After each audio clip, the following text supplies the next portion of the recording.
Hey YouTube, so I'm going to take you around and show you my teaching and learning space that I've put in my house for e-learning. It's not fancy, just something I'm kind of putting together. So I have a workspace to teach and do all my paperwork and just keep organized.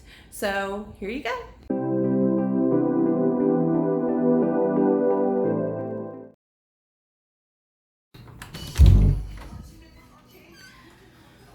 Welcome to my learning space. Well, like probably everybody right now, since we're all working from home, we're kind of using a multi-purpose learning space. So let me just show you what I got going on over here. So I have two monitors. I use my laptop for logging into Google Meets so that my kids can do meetings with me, and for my when I do read alouds and stuff like that, I use that because I like the camera on that better. I just don't have a very good angle on this one. We actually use a TV monitor because I like it bigger, so when I'm working on paperwork I can see everything. I can open up two screens. It just makes it a lot easier for me. Ignore the desktop. I'm in the process of organizing that again. It's a little messy. So here are my signs. I love these. So it is what it is, and don't wish for it, work for it. So those are kind of my little mottos, things I say probably way too much. Over here is my sign that my students see, my little chalkboard. I like to change it up. Right now we have Make Today Amazing. Then I have my little folder holders that I use for my cardstock and my colored paper, because right now I'm using this time to make a lot of printables and things that I'm making for TPT and just putting them together while I'm here. I'm making labels actually right now that are going to go on the front of those. I'll show you in a video when I'm done with those. My husband thinks he's funny and he picked this up for me. It is kind of funny. I laughed honestly when I first saw it. So, homeschool teacher / mom of the year 2020. A girl can try, right? So when I work, I like to have a candle going. It just gives me some ambiance. I like having smelly things around me. It just makes me happy. And then I have my Diet Coke with me at all times because I need Diet Coke to function. So here's my printer setup that you can see over here. My big comfy chair that my husband got me so that I can be comfortable. Pull out drawer. I've got my Cricut and I've got my laminator just so I can put some things together. My giant hole punch that I love. Right now I'm working on some cards that I'm finishing up today. Thinking of you. I'm putting these together for my students and just sending out some packets to them to cheer them up and let them know I'm thinking of them. I made this item and I'll go ahead and put it in my TPT store and link it for you. If you're interested, it'll be a freebie. So here's a rundown of how my schedule looks. I was going to kind of take you through the day in the life, but my kids do not want to be shown on my channel, and I'm going to totally respect that. They have the right to privacy. And unfortunately, a big chunk of my morning looks like being a mom. So I didn't want to include that for their sake, but I'll just kind of tell you what's going on. So we start our day typically around 8 o'clock. My kids get up and they have a chore list that they have to do. And they have various chores they have to complete. And then we go ahead and we start on our online learning. Now this may kind of change and fluctuate whether I have an IEP meeting, but the typical morning I don't. I try to schedule my meetings for a little later in the day so that we can get their work done, so they kind of have the rest of the day to themselves. That's a huge incentive for them to get their stuff done so that they can get on their tablets or go play or do whatever they want to do. So I like to be able to be up to kind of supervise that for whatever we need to do. So they get up and they do their chores, and then after they finish that and have their breakfast, then we go ahead and we start on our online learning. I usually start with my son first, just because he's got a lot more to do, and he usually gets up before my daughter does. So she just comes in and kind of does her chores and eats her breakfast while he's doing his work. So he does his schedule and then he has his break. And when he starts his break, then she pops in on the computer and does her work. And then when she's finished, she's able to pop in. We just kind of alternate breaks and kids working. We have multiple devices, but we live out in the country, so all of the people on the internet kind of slow things down. So I like to stagger it. for that reason, and I also have to stagger it because I think the kids need the break. It's hard to work from home. They want to relax. I'm having a hard time focusing. There's so much distraction. So I can only imagine what it's like for a child without a fully developed brain. So they go through that schedule, they check off every box and when they're completed, so I don't have to keep driving them and saying, did you do this, this, and this? The box is checked. I can look at it and then we can move on. They like it because they have the rest of the day. I've added some exercise time to go out and play too. It's starting to get hot down in Mississippi, and when they go outside, they like to complain that it's hot and that there's bugs and, you know, all the things that kids do because they'd rather play on devices. So I like to structure that time for them to go ahead and go out because they need the sunshine. It is good for them. And I keep telling them this, and they do feel better when they go out and do it. They love the schedule. Actually, both of my kids told me that they felt very accomplished and they enjoyed having the routine and knowing what was to expect, and they knew what they had completed. It made them feel a lot better and a lot more productive. So the schedule worked really well for them. So after they finish their schedule, then I come in and work. And that's kind of where we are at this point in the day. So we have finished all of our stuff in the morning. So here I am coming into work. So I wanted to film a little bit and show you what I do. So when I get off here, I'm gonna go ahead and work on some paperwork. I have some IEP stuff I need to do. I need to put together some packets for some parents that have requested some things and get those ready to go out in the mail.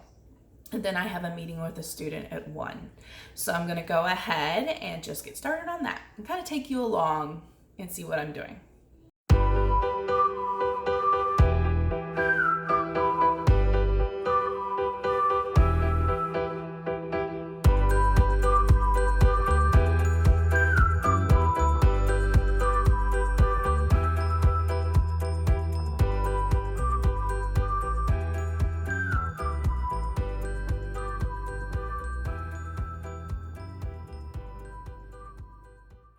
All right, so I'm gonna go ahead and do a read aloud today for my class. We're just gonna read a social story, and then I'm gonna prompt them to discuss about it on our Google Classroom, just something for them to think about. So today we're going to be reading What Were You Thinking? A story about learning to control your impulses. All right, hey guys, so today we're going to read the story, What Were You Thinking? And it's a story about controlling your impulses. Now I know sometimes it's hard for us to control our impulses, especially when we're angry or tired or stressed out. Hilarious. Hi, my name is Brayden and I'm in the 3rd grade. Just so you know, I'm probably the funniest kid in school. Anyway, this year, school started the same way it does every year. The teacher explains the rules, we practice the rules, and then we practice them some more. Don't teachers realize 3rd graders know how to follow the rules?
All right, YouTube. So things got a little bit busy after I was finished doing the things that you saw.